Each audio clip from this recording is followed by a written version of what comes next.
in trouble.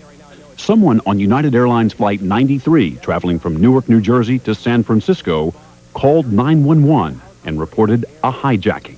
Then an explosion and silence. The plane crashed here, some 80 miles outside of Pittsburgh. There were 45 people on board. So far, 3 passenger jets used kamikaze style, and a 4th that might have been. 266 people on board killed. The death toll on the ground still unclear. Then, at 10:30, another sickening sight. The tower still standing, following its twin, collapsing, vanishing in a cloud of smoke.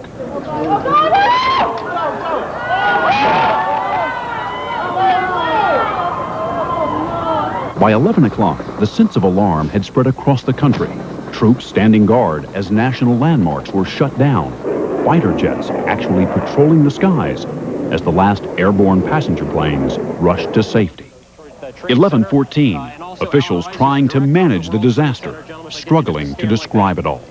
First of all, Chief, do we have any idea of how many people are in there? We have no idea. Now, as you know, it was pretty much rush hour time that this took place this morning, so the numbers we don't know yet. We tried to get almost everybody out that we could early on. 10,000 people in each tower would typically be in there on a normal business day, and we get about another 5,000 visitors during the course of the entire day.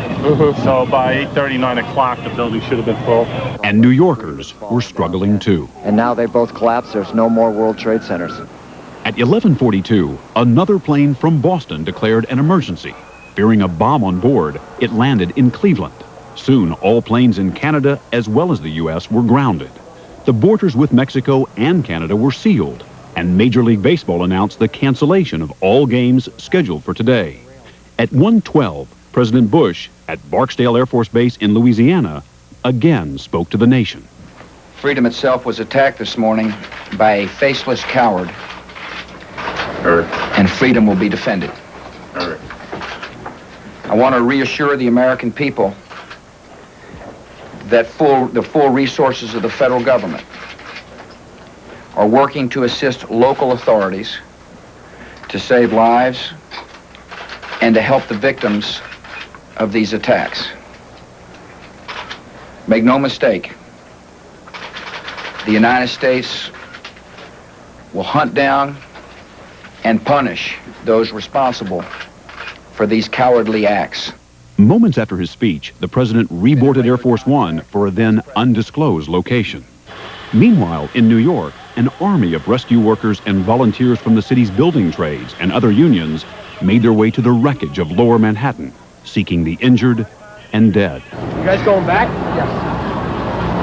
It's our job. You worried about that other tower? Personally, I am. I got fellow officers that might be trapped. Not trying to be a hero, but I think if you were in this position, you'd do the same thing. Those civilians who could made their way by foot across the Brooklyn Bridge, as New York Mayor Rudy Giuliani called for calm in a city that was more shell-shocked than terrified. And I'd ask the people of New York City to do everything that they can to cooperate, not to be frightened, to go about their lives as normal. The mayor's news conference gave the first hint of just how high the casualty count could be. There are over 1,000 rescue workers, probably about 2,000 that are deployed, trying to get into the buildings, trying to find people, trying to search for people. The governor and I spoke a couple of hours ago. The governor has deployed the National Guard to relieve them because our people are going to need reinforcements pretty soon. Just before 3 p.m., President Bush landed at Offutt Air Force Base outside of Omaha. From an underground bunker at the Strategic Air Command base, he convened a National Security Council briefing. As 4 o'clock approached, the president's spokesperson, Karen Hughes, briefed reporters back in Washington. The Secretary of Defense remains at the Pentagon, and the Secretary of State is en route back to Washington. 5:21 p.m.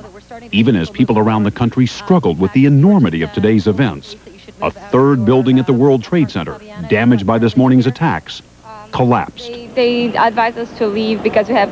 Oh my God. Look behind us. Please pan in this way, please. Be careful of your baby. This is it. That's the building coming down. Oh my God. Oh my God. Oh my God. No. Fortunately, the building with more than 40 floors had been evacuated.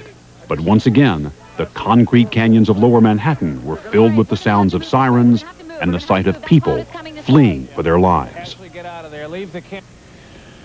That's Stone Phillips with a riveting account of all that happened today. And what you see behind me is the scene in Lower Manhattan tonight, live as the rescue efforts do continue. So does the fire and the smoke. 3 buildings now have been collapsed as a result of this terrorist attack today. Let's go to NBC's Pat Dawson, who's been on duty there all day long as we await the President of the United States. Pat, very quickly bring us up to date on recovery efforts. The recovery